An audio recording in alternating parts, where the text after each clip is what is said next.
Olá pessoal, tudo bem? Mais um episódio do nosso show. Eu, Nick Marcondes e Gui de Campo. E Tudo aí, bem, Gui? pessoal, tudo bem? Como que vocês estão? Tudo certo? Muito bom ter aqui você de novo, a gente de novo junto aí fazendo nosso show. É incrível, cara. A gente tá lançando agora de fato oficialmente um primeiro episódio. O piloto parece que, de fato, o pessoal parece que gostou, né, Gui? Então, tô, Sim. tô bem feliz, cara, de realmente ver que o negócio vai funcionar mesmo. Acho que esse papo vai ser bem interessante da gente fazer semanalmente. No final a gente gravou numa sexta-feira, depois do horário ali, meio-dia, 1 hora, né? Depois do horário de GTs aqui.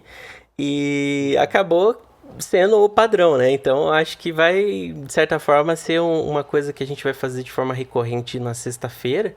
É, até trazendo uma espécie de resumo da semana, né? Acho que é um modelo interessante que, de certa forma, parece que Foi, vale a pena seguir, né, Gui? foi bem legal, foi um negócio bem interessante. A gente fez o piloto, foi um piloto mesmo, né? Então a gente simplesmente ligou a câmera, começou a conversar e deu muito certo. Foi muito legal a receptividade da galera. Várias pessoas importantes mandaram mensagem, achei bem interessante. Então a gente vai continuar, né? É isso, cara. É... E bom, eu acho que, de certa forma, a gente fez algumas promessas no nosso último episódio piloto. Mesmo sendo um piloto, promessa é uma dívida que a gente gera, né? Então, a gente falou que a gente trataria um pouco mais sobre o assunto de dados, né? E até Isso. mesmo um pouco sobre PJ. Então, eu acho que até para começar o assunto aqui sobre dados, eu não sei, Gui. Eu acho que vale a pena a gente explorar um pouco aqui o que é possível fazer hoje do ponto de vista de escopo de dados do Open Finance, né? Porque no final o Open Finance foi dividido em fases, né? A gente tem como a segunda fase do próprio Open Finance ser a fase que tem o compartilhamento de dados, né? Ou seja, o cliente consegue dar consentimento, cliente, pessoa física ou jurídica, para os dados da conta, dados de cartão, enfim, vários escopos. E a gente continuou trabalhando, né, todos esses anos aí para ampliação desse escopo. Até mesmo o nome era Open Banking na época, e exatamente por ampliar o escopo, a gente teve o negócio sendo evoluído para ser um Open Finance mesmo, né? A gente tem dados para além do mundo bancário. Então, acho que seria legal a gente olhar um pouco para o que é possível ser feito hoje. Não sei se você puder comentar aqui. Eu acho bem interessante. A gente tem bastante experiência aí durante os anos de implementação e até discussão sobre como os dados são utilizados e como que a gente segue em frente com o uso de fato, né? A gente vê várias vantagens assim para quem está utilizando os dados para ter essas informações dos bancos. A gente sabe que esses dados eles são validados, né, pelo banco. Ele passa por uma etapa ali de validação da conta, né? Então esses dados são existem dados de cadastro mesmo, né, dados cadastrais. Então esses dados são bem interessantes para quem quer fazer um fluxo de login, de registro, na verdade, bem fácil. Bem Então, já massa. preenchido com dados interessantes ali e tal.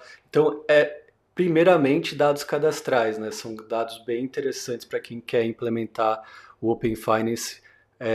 E só trazendo de volta, né? A gente realmente fez essa promessa e a gente está trazendo aqui essas informações bem relevantes aí para o nosso público referente a dados.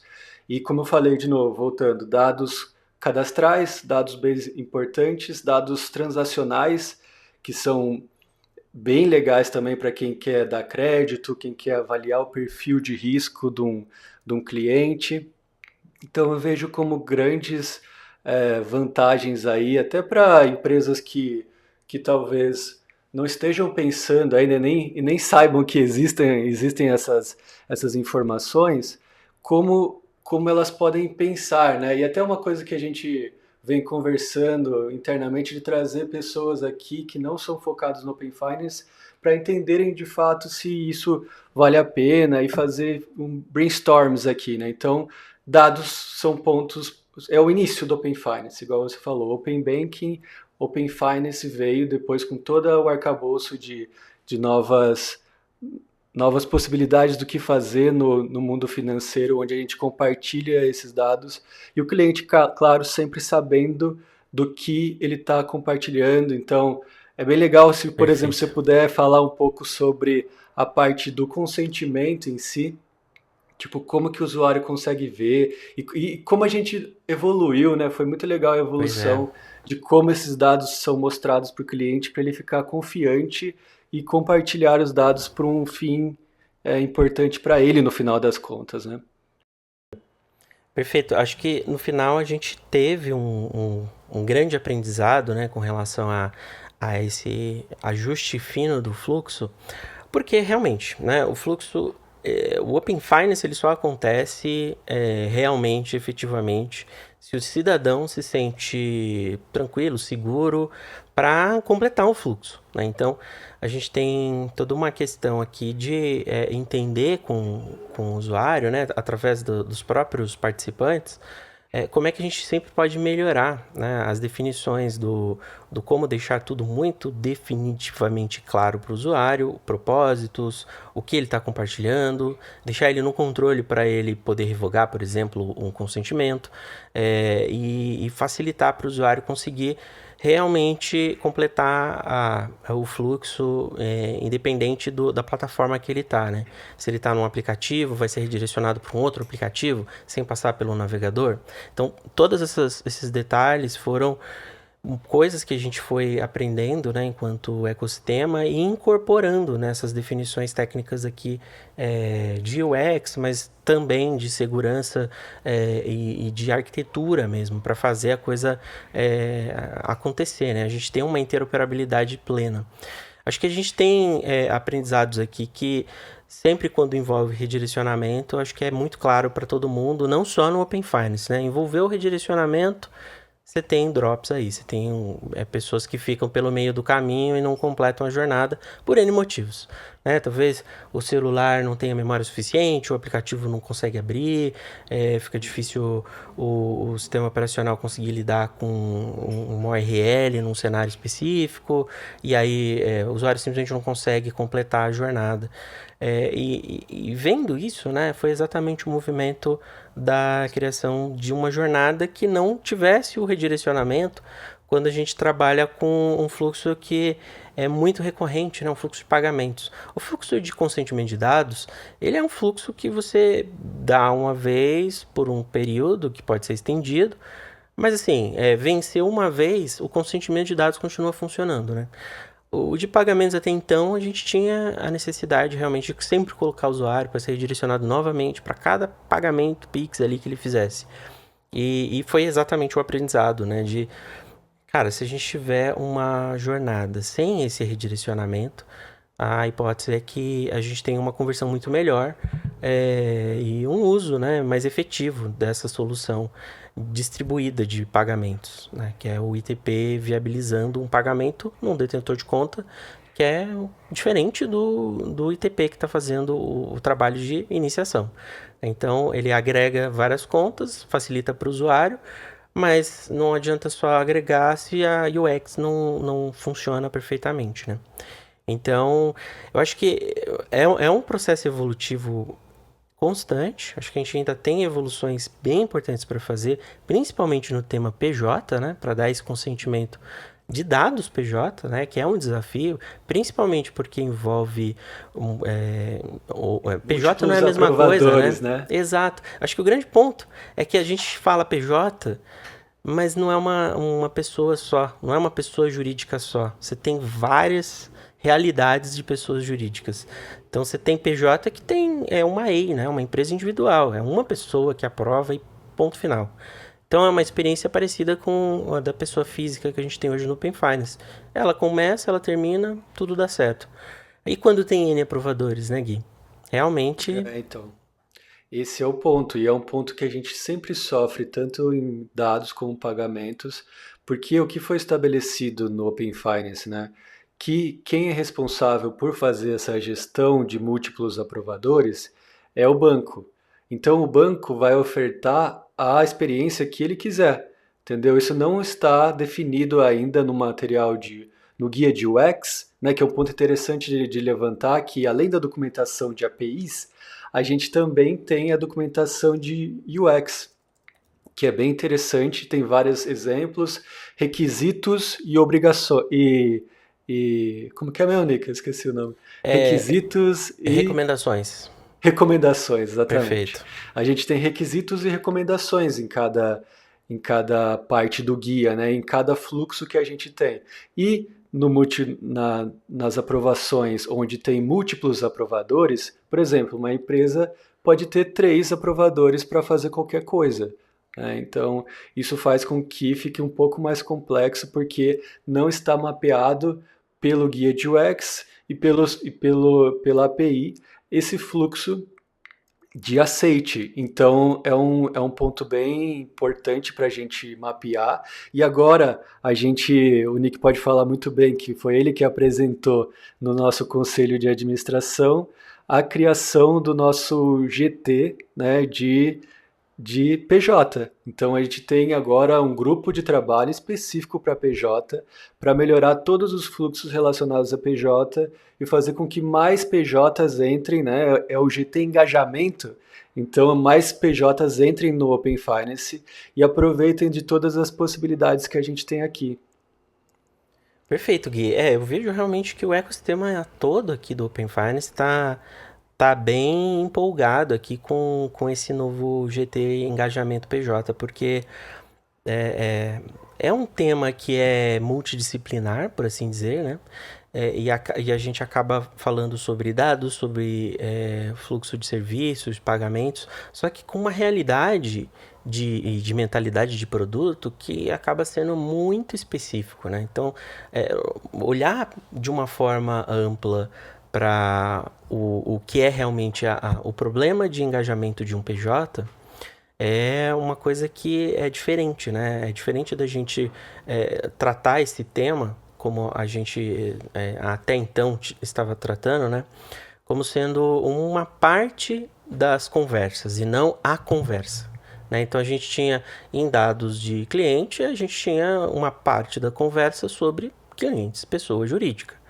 Em serviços, em jornadas de pagamento, uma parte da conversa é definição disso para a pessoa jurídica. Agora não, agora conforme a gente tem aqui essa definição desse novo grupo, né, a gente tem um grupo exclusivo olhando para esse tema.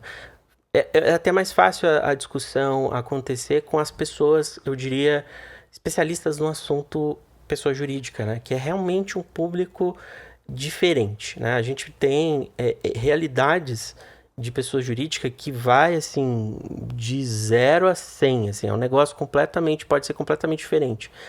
Por quê? Porque não é de carne e osso, né? Acho que esse que é a grande brincadeira aqui. Não é uma coisa só, né? Você tem um papel que define uma pessoa, o contrato social. E ele diz o que é essa pessoa, como ela é, quais são as regras sobre ela, quem pode ou não fazer coisas ali. E isso é escrito, né? É literalmente no papel. Você pode escrever, o papel aceita muita coisa, né? Você pode escrever regras bem complicadas ali que precisam de interpretação para ver quem pode ou não autorizar uma jornada.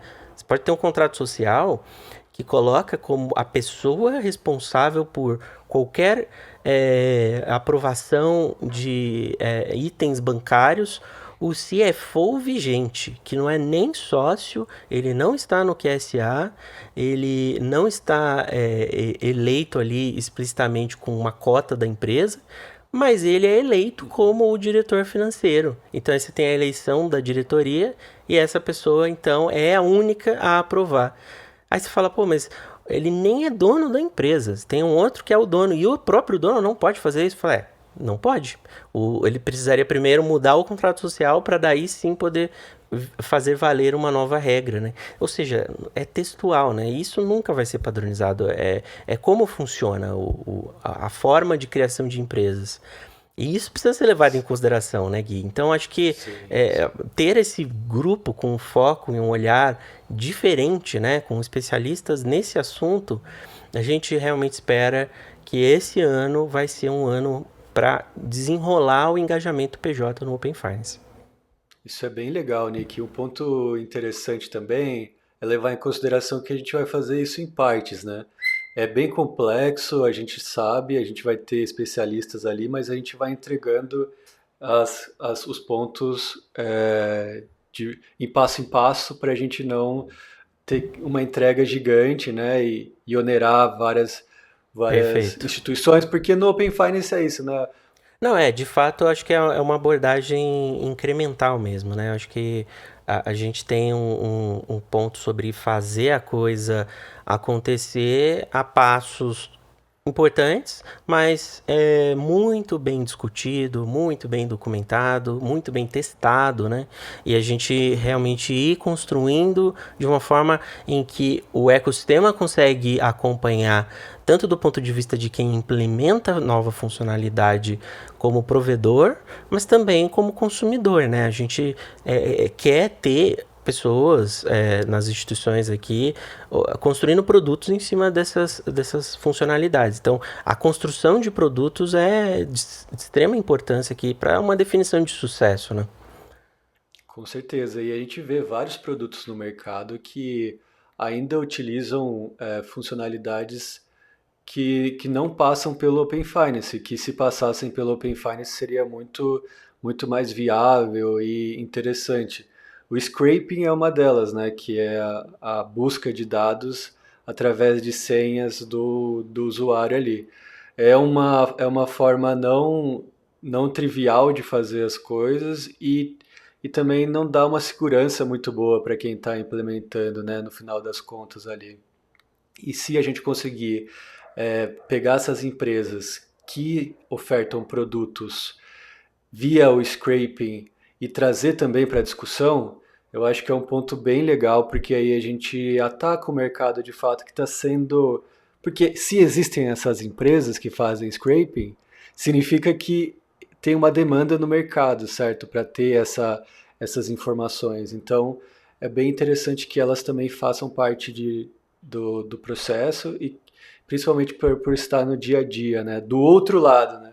O lado onde realmente é utilizado e tem uma, como que eu posso dizer? Um viés econômico, né? A pessoa está interessada naquilo porque é o ganha-pão dela. Então, ela precisa fazer o fluxo acontecer. Então, é meio que incentivos. Eu gosto muito disso, tipo, ter incentivos para fazer as coisas, porque realmente vai fazer sentido, né? E o legal disso, de falar, é que no começo do Open Finance não tinha incentivos, né? Esse é um ponto interessante. Pois Aí, é. como você está 8 anos, vamos falar só um pouquinho sobre isso? Tipo, lá o começo, como que era essa questão de incentivos, só para a gente ter essa noção e como que a gente evoluiu tanto assim até agora? Não, perfeito. Eu acho que esse ponto do scraping é realmente um grande ponto, né?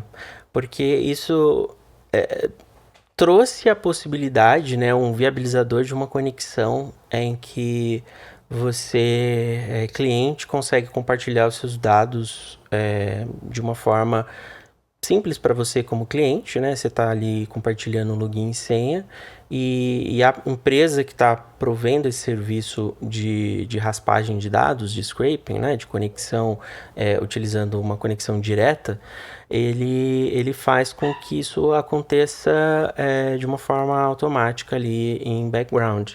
Só que não é uma API padronizada, né? A instituição lá do outro lado que está fazendo essa transmissão de dados ali, ela, ela não tem nenhum compromisso em manter isso funcionando.